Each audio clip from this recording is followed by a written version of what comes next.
Good afternoon, everyone. This is CGTN reporter Hu Chao. We are live streaming in the Yungang Grottoes located in the 16 kilometers west of the city of Datong in northern China's Shanxi province. And as you can see, this is the signature Buddha statue sitting right here.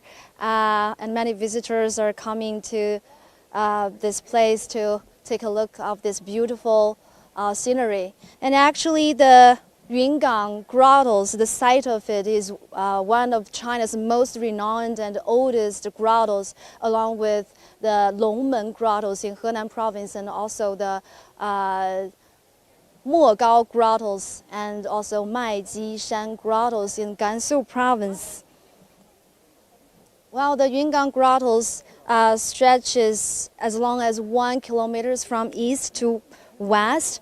The place houses 45 major caves, more than 250 niches, and also 1,100 minor caves, and over 50,000 Buddha statues. And also this scenic spot covers an area of about 3.6 square kilometers. And also the Yungang Grottoes has been enlisted into the UNESCO World Heritage List in 2001.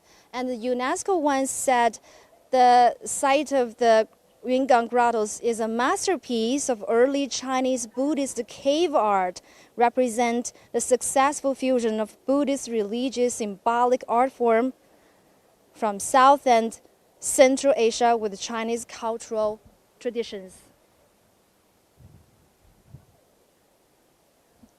And also, in order to better protect this cultural heritage, local government has set up a research institute named the Yungang Research Institute in about 15 years ago. And the institute has been collecting digital data from these grottoes.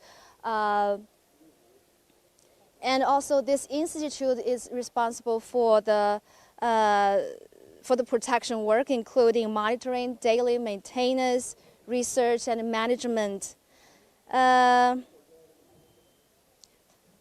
most prominent thing they have done in recent years is their digital. They have been using digital data to protect these cultural relics. And today we have also invited some experts from this institute to show us how they collect data from the relics here. Well, they have already been waiting here for us, and this is Mr. Shang and Mr. Gao.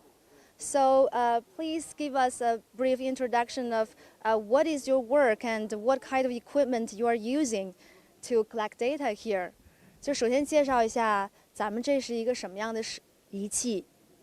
这是一个站式的三维激光扫描仪。Well, this is a standing equipment named 3D laser scanner. 然后就是这个扫描仪的话，你们是怎么来使用它 ？How do you use this equipment? 就是通过站式，就是扫很多站，就是然后把它的每一站的数据拼接起来，然后进行三维模型的一个重建。Well, they collect data from the surfaces of these relics and use the data to create 3D model of these relics, a kind of virtual model of these relics. 像那个，如果像我们身后这个大佛，你们已经对它完成了这个数据的采集，对吗？然后你们当时是用了多长时间完成这个佛像的一个数据采集？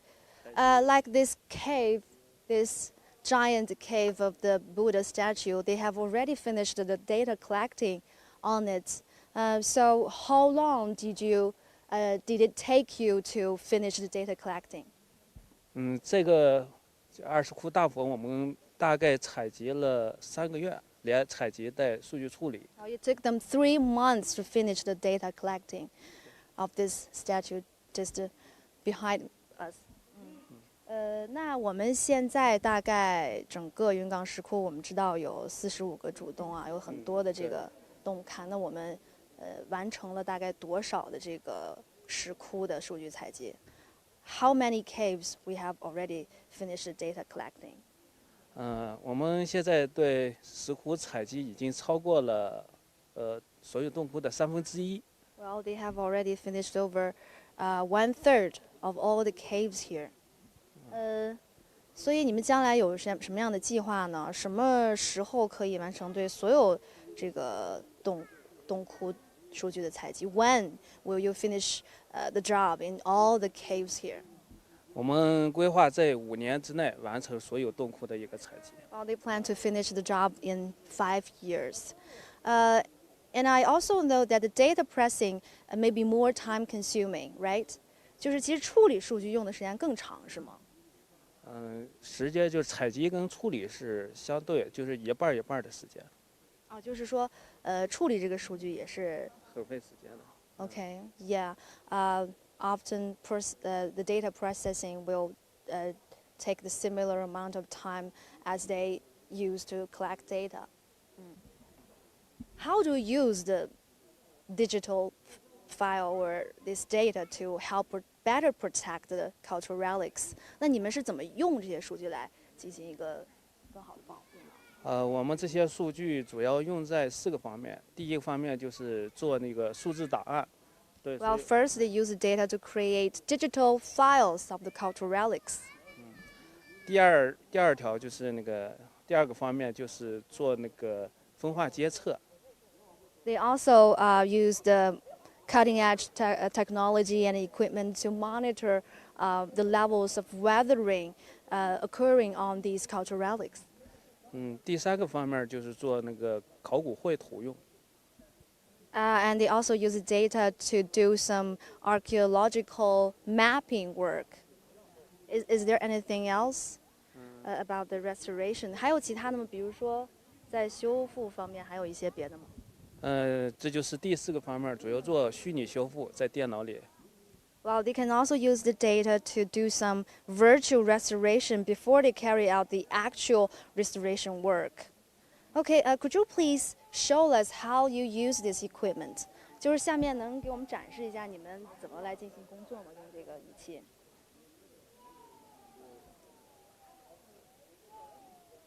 这首先是进行一个设置是吗？对，设置一下，然后把它参数设置好了，电池大的开始扫描，就360度一圈。Okay, this scanner can turn around, turn 360 degrees. And it's already started working now.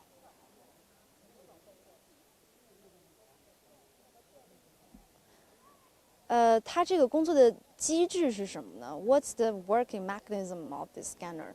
它是打点吗，还是什么？对，它转一圈，360度转一圈，就是把周围环境都用点云来进行一个3维场景的一个重建，然后我们再通过处理点云，完了再生成一个三维的一个模型。This scanner will collect data from every spot on the surface of the relics, and these data from every spot can create lines, and also it will also create a plane. So dots, when dots connected, it become lines, and when lines connected, it become a plane. So finally, it will form a 3D virtual model of the cultural relic. And the digital data also help the cultural relics work out of where they were discovered. So with the help of the 3D print technology, actually these experts can literally print out the cultural relics, creating some one-to-one replicas of them. So these kind of beautiful replicas have already been exhibited in many cities like Beijing, 青岛，就是我们知道已经在很多城市展出了这个复制品，是吗？有北京，有青岛，北京，还有别的地方吗？还有前段时间在上海的一个沙尔库的一个原比例复制。Also, some replicas were exhibited in Shanghai. Okay, thank you very much, Mr. Shang. Well, so obviously you can see the great help from the modern technology. Now you don't have to go to visit your favorite spot where these cultural relics discovered. And with the help of some 3D print technology, you can appreciate them, appreciate the replicas maybe just at the door of your home. And now we are gonna explore the beautiful grottos here. There's a lot of stories going around this place. And for more information, we are very happy to bring up our guest today, Cheng Peng. And this is Cheng Peng, and his English name is Jason. So could you please give us a little introduction of yourself? Okay, hi everyone, I'm Jason. I'm 32 years old and I worked here for 9 years, and today I'm going to introduce you the Oriental Holy Land of Buddhism, Yungang Grottoes. So please appreciate this wonderful and splendid culture arts following my steps. Okay, thank you, Cheng Peng. Thank you, Jason. And actually, Jason is an expert, is a very good expert in this field. And he's been working here many years, right? 9 years. 9 years. Okay, now let's go. So first of all, this Buddha statue is very impressive, especially the size of it. Is it the largest statues in here? Not exactly, but it's the most famous one. Everybody knows it from the advertisement or magazines or films. We can always see the image of this Buddha. It's like a name card of the Yes, city name of card, Datong, right? And it looks really magnificent. Yeah. Look at the face. The figures. Yes, it seems that he's smiling. Yeah. Is it a he or she when it comes to the gender of a Buddha? I think it's the symbol of king, the rulers. Because in Northern Wei Dynasty, the king had decided to build 5 big images of Buddha in the caves, standing for their own. So actually, these are 5 giant sculptures of kings. So talking about the history of the Yungang Grottoes, it was built in mid-5th century and lasted on to the early 6th century, right? It belongs to the Northern Wei Dynasty. Right. But you see the figures, they got very deep eyes and very high bridge noses and mighty shoulders. Which I believe that the sculpture had been influenced by some Greek or Gandhara art styles, which is now located in Pakistan, the border of Pakistan and Afghanistan. In 3rd century BC, this region had been conquered by Alexander the Great.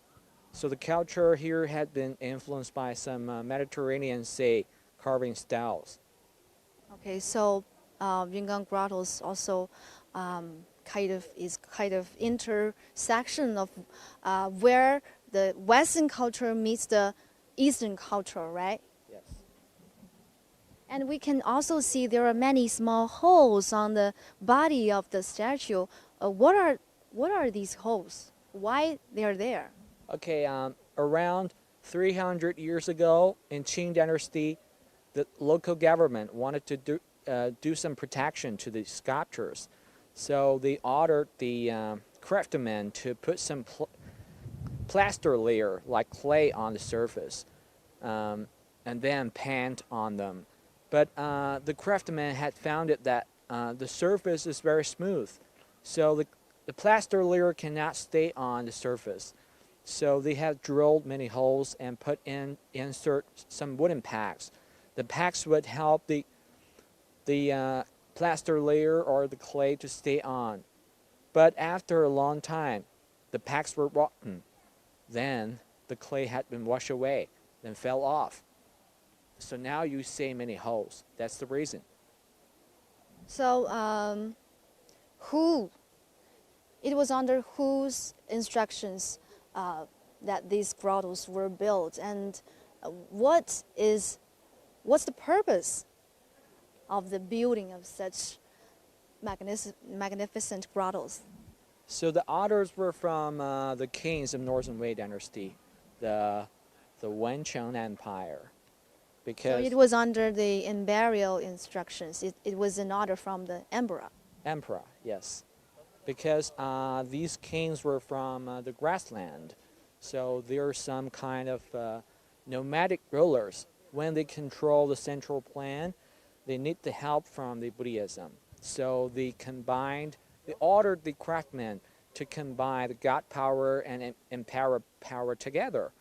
So, I mean, these statues are also the symbol of the king's power. And just as you mentioned, there was this eminent monk named Tan Yao, right? And he brought some very good craftsmen from maybe the Western region, from other countries to this place to build these grottos, right? Yes, Tan Yao was a very famous monk who was from Kashmir. So you can say in these caves there are many elements actually or absolutely from Central Asia, because these craftsmen, they were from Kashmir or from Xinjiang. So here we can see many like disciples. They served the Buddha with flowers, which actually from India. And now, what is this cave? This is cave number 19, and you can see the shape of the caves. It looks like a yurt, because when these nomadic rulers came to China, they actually lived in grassland. So they're nomadic people, so they lived in yurt. So when they settled capital in Datong and founded the dynasty, they ordered the craftsmen to build the caves according to the yurts they used to live in. So what's special about this Buddha statue?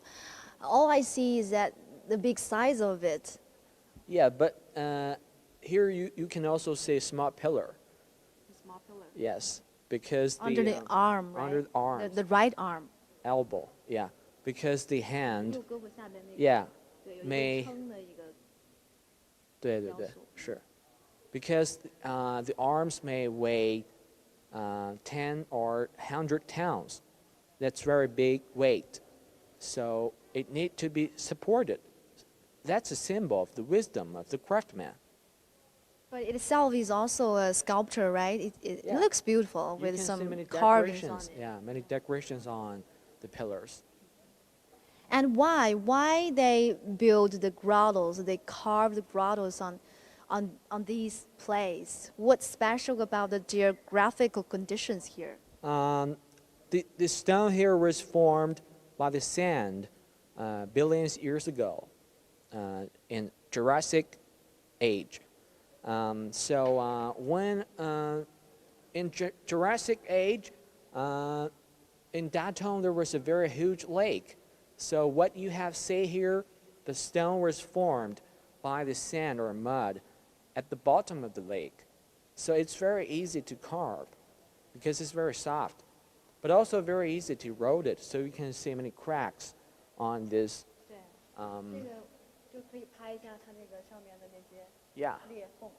The cracks, so when it rains, many raindrops or waters came into the cave through those cracks. So after PRC has found it, especially in 1973, when the president of France, Mr. Pompidou, came here, they saw this is very important heritage for all the human beings in the world. So the PRC government had do lots of efforts to protect these caves and cultural relics. And we can see those cracks actually have been repaired. As you can see, there are some materials have been inserted into these cracks to heal them. And you can see these lines, the landform of the walls. It's actually sandstone.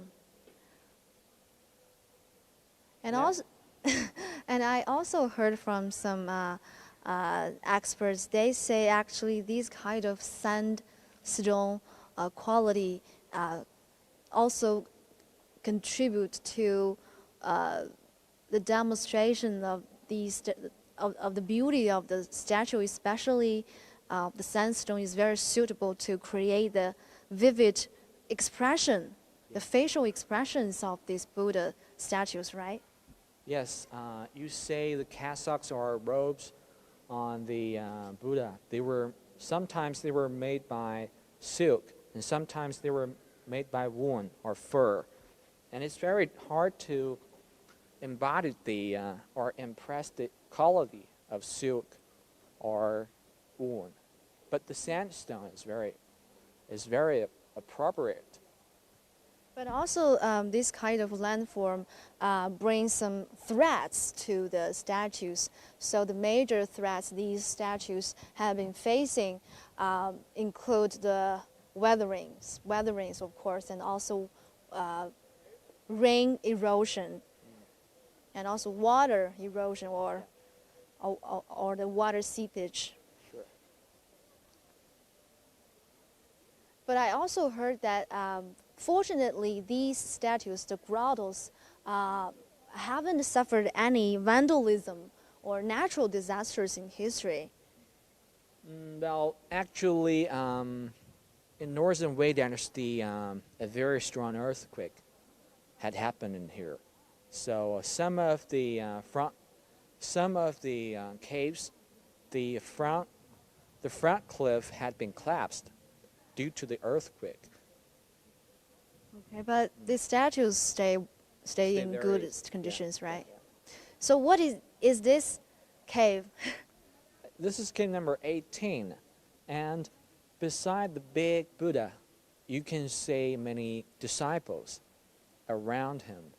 There are actually 10 of them, 10 disciples. Some of them were apparently with a typical Like a foreign yeah, person, right? Caucasian appearance, like that one. 对，就是那 Very 张 deep 脸 eyes. 是这个西方人的这个相对 貌。 very deep eyes and high bridge nose, which is apparently a typical Caucasian appearance or odd looking. But So- some of them were with a typical appearance of Mongolian people. So what does that suggest? I think that means the craftsmen, they were from Central Asia, Greece, or from Mongolia. They're from all over the world. So this is a mixed of culture. That means ancient China has always been a friendly country that respect all diversity, civilizations, and we promote the friendly neighbors policy. So that's why we can see many figures with different kind of outlookings. What happened to his right arm? I think it's collapsed because the hand were just hand on there without any support. It weighs maybe 10 pounds. It's very heavy weight, but there's no any support here. So that's why we can see many pillars just standing under the arms. It's the craftsman designed. It's very good design. Okay, now let's go to the next cave. And some experts also say these grottos also demonstrate distinctive Chinese characteristics, right? Yes, because when these nomadic rulers controlled the central plan. They had discovered that if they wanted to control the North China, they had to seeking the help from the Chinese. So they started to marry with Chinese elite family, speak Chinese and write Chinese letters and dress like a Chinese, speak like a Chinese. We call this the Sinicized. But in this period, because these 5 caves were the earliest of 5 caves, so we can see much more Indian elements. In the second period, we will see many Chinese elements. So this is cave number 17. Number 17, Yeah. and it's a huge one. Yeah. And, you can see the special necklace with the snakes decorations. Snakes. Yeah. Before his chest, and the arm rings. Arm ring.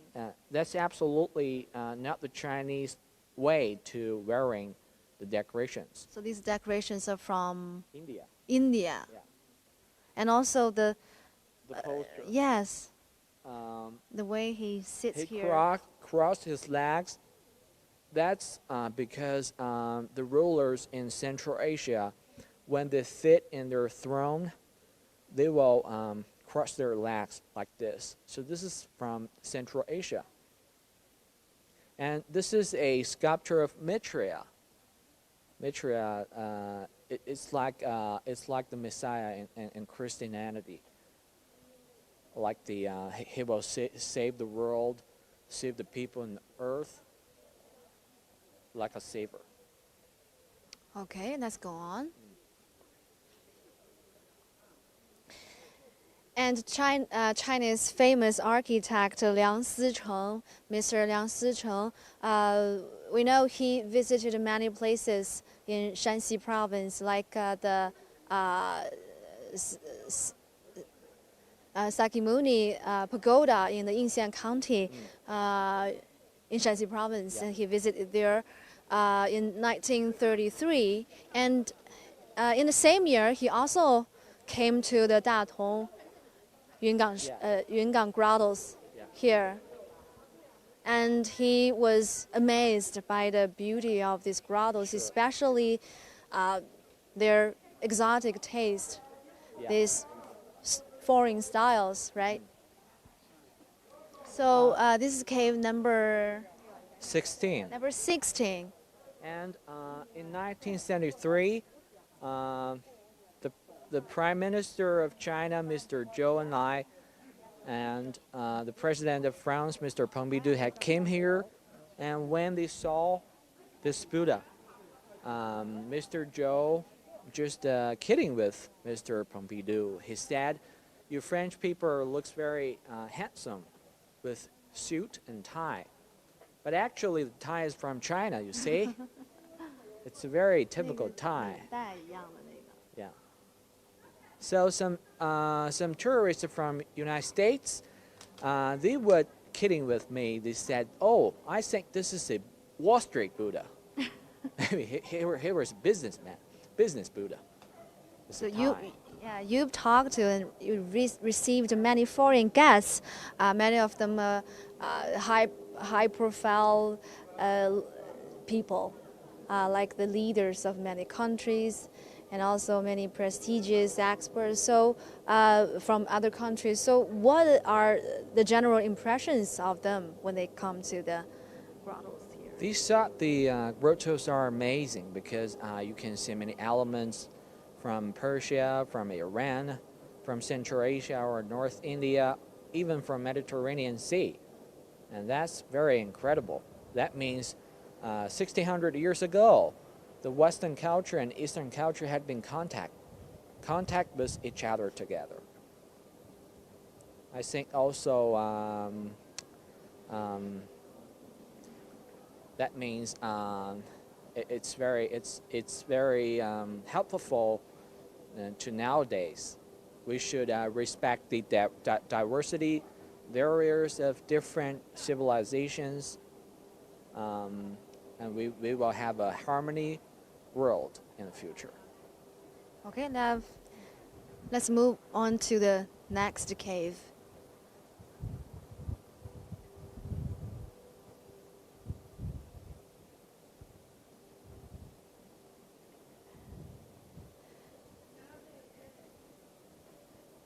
You see here, there's some oblong shaped beam holes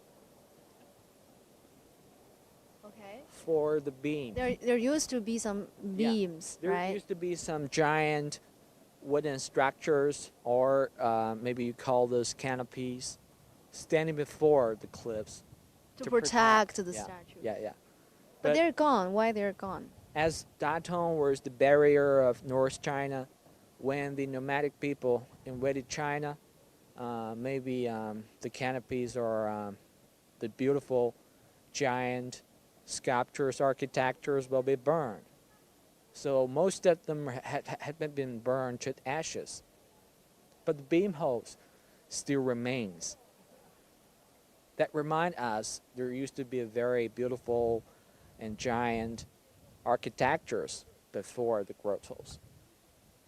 And we can see the ceilings of each cave is actually very high. So back in the Northern Wei dynasty, that's around 460 the year. So how did they finish such work? Any special equipment they used, or any special way they adopted to finish the work? The craftsmen, they were very smart. They did the work without any ladders or scaffold. Actually, they climbed to the top with the slope of the mountain, and they will carve a very big window. Firstly, the window will bring the sunshine to the cave, and then they will start the work from the window. So they will start from the top to the down. And then they transfer all the solid mountain, the solid rocks out through the gates. So actually, they will not need any ladders or elevators because they did the job from up to down. That's very smart. Yeah. Can't imagine how they did this. Yeah, it's very difficult. It's very difficult. So it cost the Northern Wei dynasty 64 years to finish all the jobs. And I also see the number of tourists here are increasing, right? Has been increasing year after year. So every year now, the number of the tourists visiting here, how many of them will be every year? It's like 3 million people. 3 million people. And I think this place is gaining increasing popularity in recent years. Yeah. And I also heard from you, in your personal experience, you found that more and more people nowadays are interested in the culture and history of these cultural relic sites, right? Yes. Nowadays, the Chinese tourists are not satisfied for just have a simple look at the scenical areas. They wanted to find out or do some more research about the culture and history, relying on these relics. So you've been receiving many guests visiting here. What are the common questions they would ask about the grottos, or what's the most asked questions are? They would mostly they would like to ask me the purpose why these nomadic rulers, why they wanted to build grottos but not the temples. Right. Yeah. Actually, these nomadic rulers, they built grottos, but also the temples. But most of the monasteries or temples, they were made of wood, so most of them were destroyed in the fire. war. Yeah, In but war. but the grottos were made by sandstone. It's very hard to be destroyed. Yeah, so that's why it preserved. Actually, in Northern Wei Dynasty, when Datong was the capital, this is the biggest city in the world, the most prosperous city in the world. It's a population of 1 million people. So this is a very big metropolitan. Yeah, I know Datong, the city Datong, used to be the capital of the Northern Wei Dynasty at that time. So, a great place. So you've been working here for many years. What kind of changes you've seen taking place here at this scenic spot surrounding the grottos? I heard that the local government, the research institute, they've been doing a lot to improve the environment surrounding this place, right? Yeah, here used to be farms and villagers who lived here, and there will be very big or bad impact or influence to these cultural relics. So after 2011, most of the farmers had been to another place to live, and as you can see, the canopies, we had restored all of these wooden canopies to protect the grottoes from being eroded by winds or rains. So all the efforts are in a bit to better protect the grottos here. And here we've arrived at this another cave, and people call it the music cave. It's a bit dark in here. 没有灯是吗？哦，这个还有多少？ Okay, so since there is no electricity now, why don't we go to another cave? Okay.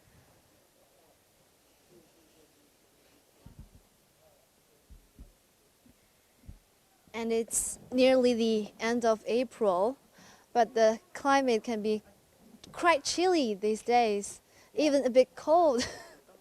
Because the latitude here is quite high, so the climate here always very cold. Okay, now they turn on the lights. Now we can get in. And this is one of the most interesting caves here. People call it the music caves. Yes, it's called the music caves because it's famous for the beautiful musicians.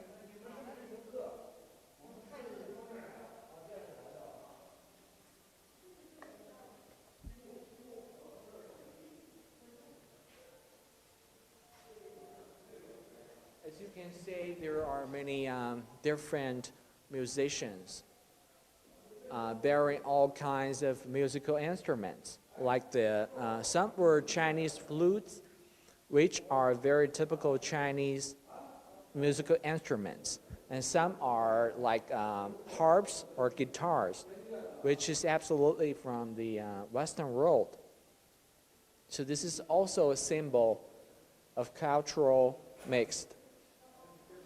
There were lots of cultural exchanges made back in ancient times.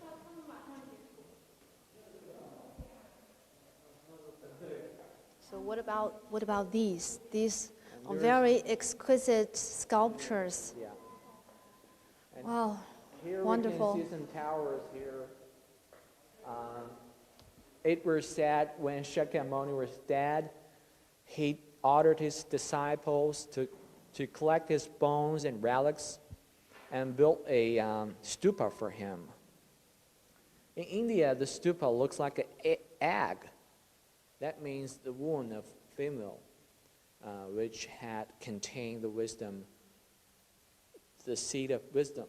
But after this kind of architecture and Buddhism spread into China, the Chinese craftsmen had adopted many Chinese elements. So you see here the tower actually are very typical Chinese style architectures. There's so many layers, but not the Indian stupa anymore. Oh, this looks so beautiful. How about the colors? They seem so fresh.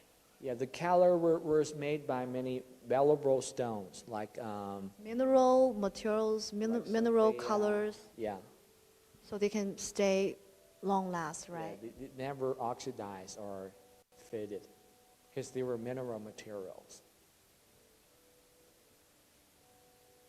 And here you can see the disciples or the followers. You say the followers, they have served the Buddha with grain, some food. You can see on the camels and on the back of the horses, there are some bags. The bags are with grain and food. And this follower is absolutely not Indian, not Indians. You see they're dressing, they're absolutely Xianbei people. Okay, now we've got some comments and questions from our friends online. Yeah. Well, YT said beefy production is very beautiful. And also YT said something in Chinese. Thank you. And also from Facebook, R. Kone saying the place is not crowded. It looks quite quiet and peaceful, so romantic. Okay, thank you. Thanks for watching. Yes, this place is relatively quiet. But when it comes to golden holidays like the coming Labor Day holiday and also the National Day holiday and the Spring Festival, there are lots of visitors here. Maybe a bit crowded, but the administrative personnel would limit the number of visitors for concerns of the protection of the grottos here. And this is cave. This is another cave. Cave number 9, 10. Number 19. 9 and 10. 9 and 10. Yes. Number 9 and 10. We call them the twin caves. Oh, the twin caves. Why Yes. twin caves? Because they refers to a very famous dowager Feng and his grandson. Yes, I see there are two Buddha statues. Twin Buddha. Do you see that? Two Buddha statues, two Buddha sitting together and face to face. So, Always the is there mirror. any story about that? Always the mirror symmetry. Mirror symmetry. Symmetry, yes. That means because in Northern Wei Dynasty, when these caves were built, the Xiaowen Emperor were just got his throne. But when he took the throne, he was only 5 years old boy, so he cannot rule over the court nor the country. So His mother his gave him a lot of grandmother. help. A His grandmother grandmother, his supported mom. him very much. yeah, so in that period, we can see many twin Buddhas. Actually, they refers to the two saints who are Xiaowen Emperor and his grandmother, Dowager Feng. Wow, look at the beautiful gate, or you can see window of this structure. And also about the pillars, the columns standing here. Anything you want to talk about? You may see them on. You may see them in the famous World Heritage, the Parthenon Palace in Greece. So this is the style comes from Greece, From Greece, ancient Mediterranean Greece. Sea, yeah, we call this the Doric pillar. 从这个角度, from this perspective. Wow. Look at those small Buddha statues carved on the pillars looking, stunning. We call this the male pillar. The male pillar. Yeah, because it looks very thick, and we also got female pillars. Female pillar. so which there, also named- so the pillars have gender. yeah, also known as the Ionic pillar. Ionic people lived in the island of the southeast of Greece, So they worship the sea. And you can say on the capital of the pillars, there are the waves, which is the symbol of sea. And if we look up there on the ceiling, 就是房顶上看一下，房顶上啊。I saw these figures look much like angels. Yeah, similar with the angels in Christianity. But in Buddhism, we call this the flying aspirus. Yeah, flying out. Yeah, when the Buddhas give the lecture to the followers or to the disciples, they would sing and dance. So they're called flying aspirus. apsaras. Yeah. Yes. Okay, let's take a look inside here.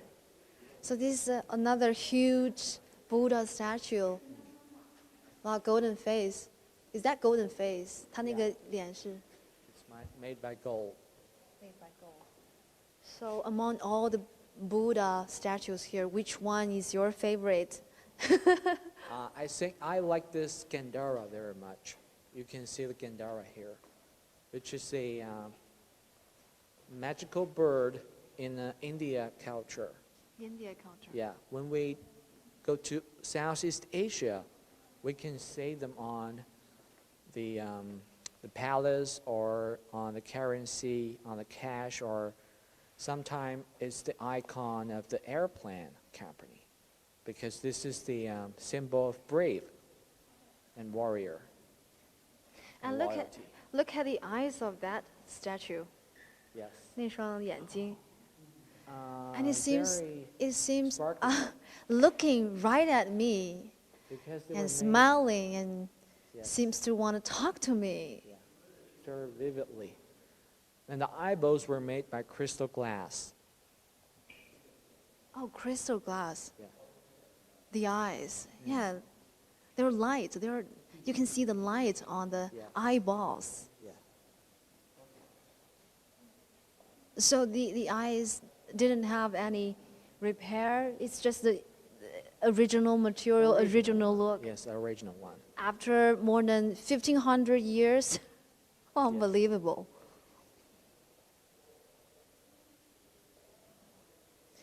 Okay, so much for this cave. Let's go to the next.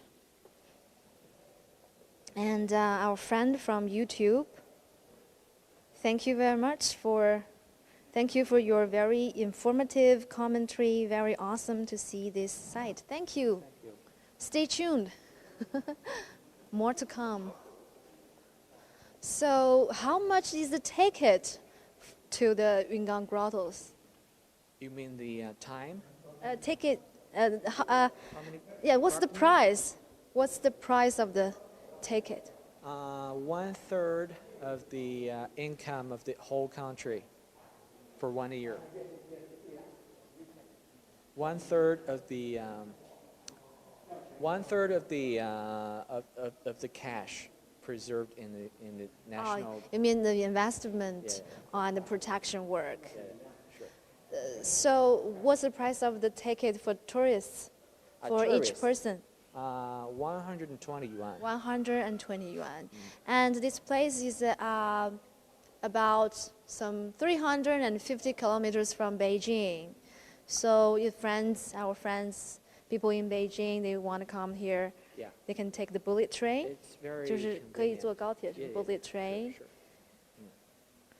So they can take the bullet train to arrive in the city of Datong first, and they can drive to this place about 16 kilometers from the city of Datong. Yeah. Okay, let's go. Here we can see some figures with many head and many arms.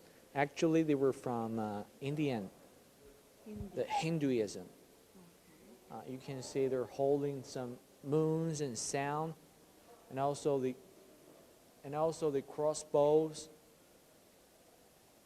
Actually, they are the Shiva and Vishnu in Hinduism. But after they had been conquered by Buddha, they had became the warrior to protect Buddha. And here we can see some decorations from Persia, Iran. These beautiful decorations were from Iran. And this is kind of plants. It's called honeysuckle because it never faded or died, even in winter and very extremely environment. So that means the symbol of Buddhism. Buddhism will never fade or never extinguished. Okay, let's move on. And since these grottos look so beautiful and exquisite, so wonderful, I guess back in the ancient times, would the ordinary people be able to worship the gods here, No. entering this place? No, it's No. for royal. It's only for royal families, right? The nobles The nobles. and the Chinese elite, but not the mortals. And also, some rich people in ancient times, they also offered to make some restoration, repairs to these grottos, right? Yes, in the grottos, sometimes you say the description from ancient times. It said the donors had donated many monies to repair the caves or the sculptures. So they left their names on the description. And here we can see the, 就是拍下这个木岩啊 we can see the wooden structure here. They're like wooden pavilions, and with these eaves, beautiful eaves. It was built in 368 years ago by a general named Tong Liang. It's made by the pine wood, which is very common in northern China. It's very good quality. Cannot be eroded or get rotten. So what will be the next cave we'll visit? Which one is the largest Buddha statue here? It's in cave number 5. But firstly, we will get into cave number 6. Okay. This is the most splendid and significant cave among Yungang Grottoes. Okay, now can't wait to see.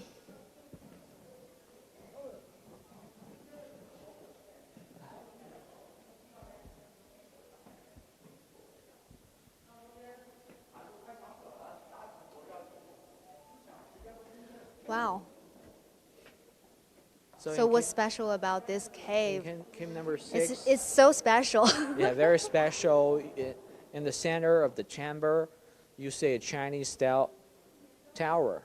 And at the second layer, This is a tower. yes, and I see the elephants, the white elephants. elephant. It looks like those in the southeast country. Yes, in India or Yeah. Pakistan, the elephant just to support and hold the tower.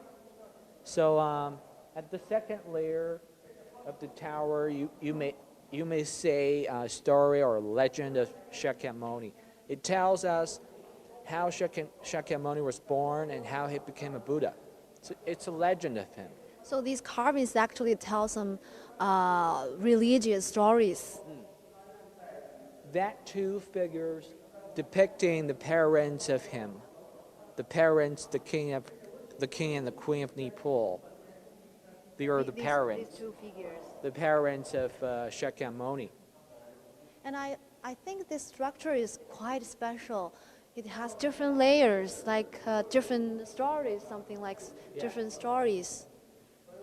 For example, that shrine, you see many monsters. They got many weaponry on their hand, like sword, like knives, and sticks and hammers. They wanted to attack the Buddha.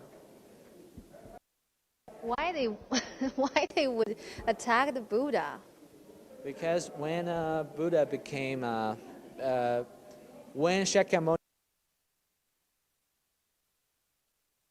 monsters to live. We have bad signals here. We have to, yeah, so much for this cave. We have to walk out of here.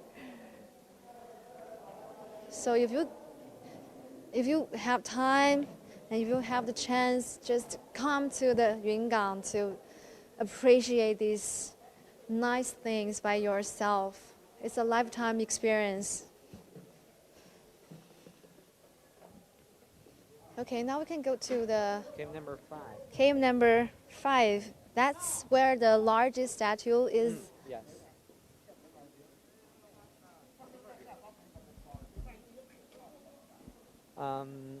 The height of the Buddha is about 17 meters high, 50 feet.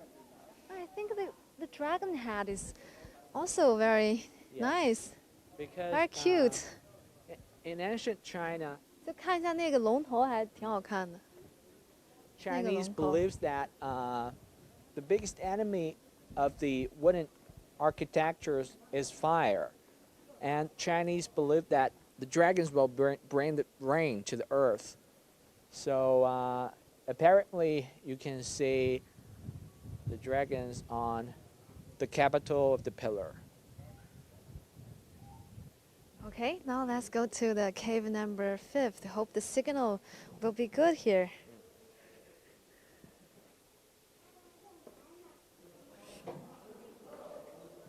Wow, this is this is the biggest one. Wow. It's And around 17 meters high.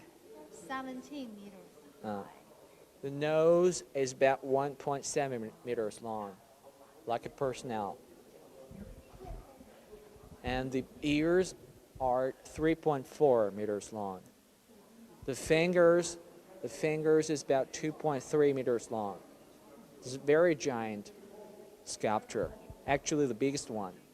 And also, it looks golden. Yes.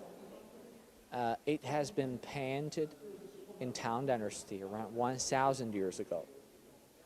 And this is the logo of the Yungang Grottoes. Twin Buddhas. Twin Buddhas and the tree. And sitting under the Bodhi tree. It's a word from Indian that means wisdom. Because Shakyamuni got his enlightenment. He was enlightened under a Bodhi tree. And also, it refers to two saints, Xiaowen Emperor and his grandmother. So in these caves, we see many twin Buddhas and also many twin caves. And if you take a look at the background, and you can see that side. Yes. Well, that side is relatively better preserved than the other side. Yes. Why is that? Because cave number 5 and cave number 6 sharing the same wall. That means the wall is very thin. It's very thin. It's only 2 cm. It's already 1,600 years but never collapsed. And due to the thickness, it's very thin wall. So the air blows and the air could bring the humidity away. So it's very dry, very well preserved. And some colors look really fresh and beautiful, like those patterns Yes.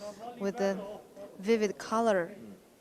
These patterns are also from Greece, from Mediterranean Sea. You see the flares, it's like the halos from Apollo, from ancient Greek legend. So we talked about we talked a lot about the influence from the Western region, like Greece and Asian India. So did the Chinese style, did the Chinese characteristics ever affected the sculptures, the statues, the Buddhist art in the Western region? Yeah, of course. As I said, When these nomadic rulers, when they came to China, they wanted to control central plan, so they need to seek in the exception from Chinese, especially the Chinese elite family. So they started to get married with Chinese, speak like Chinese, and dress like Chinese. So you can see these Buddhas, they dressed the Chinese clothes. We call this the silky gown. Silky gown is very popular in southern China because in southern China, the climate there is very warm, and the people there, they just wearing a gown made of silk. This is absolutely not the Shanxi people's dressing. So when they conquered Central Plan, they had adopted many Chinese cultural elements here, just like this. These are the dressing which the scholars, the Confucianism scholars, they just are wearing like this. So this is the Chinese influencement.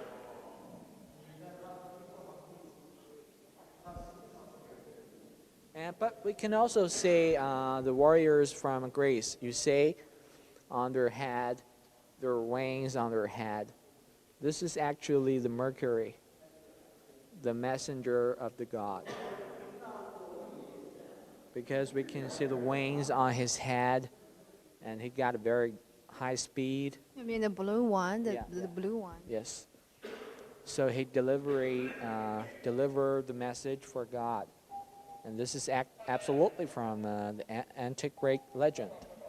And I also noticed many, the faces of many statues here, they seem to be smiling. All of them seem to be smiling. Yes. Why? Because in the 5th century AD, there are so many wars in China. And People were miserable. yeah, the people wanted to, or the residents, they wanted to find the peace from the religion. So So when they had smile on Buddha's face, that will calm them down. would feel the peace in mind.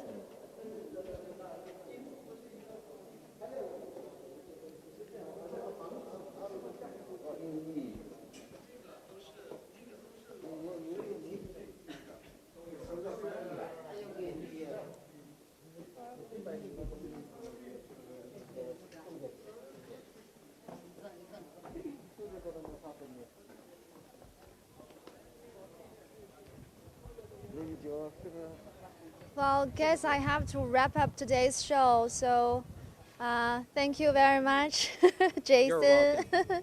You're great. That's it for today in Yungang Grottoes, and thanks for watching. And also, don't forget to follow CGTN on our social media platforms: the Sina Weibo, Facebook, Twitter, Instagram, Bilibili. And see you next time. Stay tuned for our good shows every day throughout the year. And I'm reporter Hu Chao. See you next time. Bye.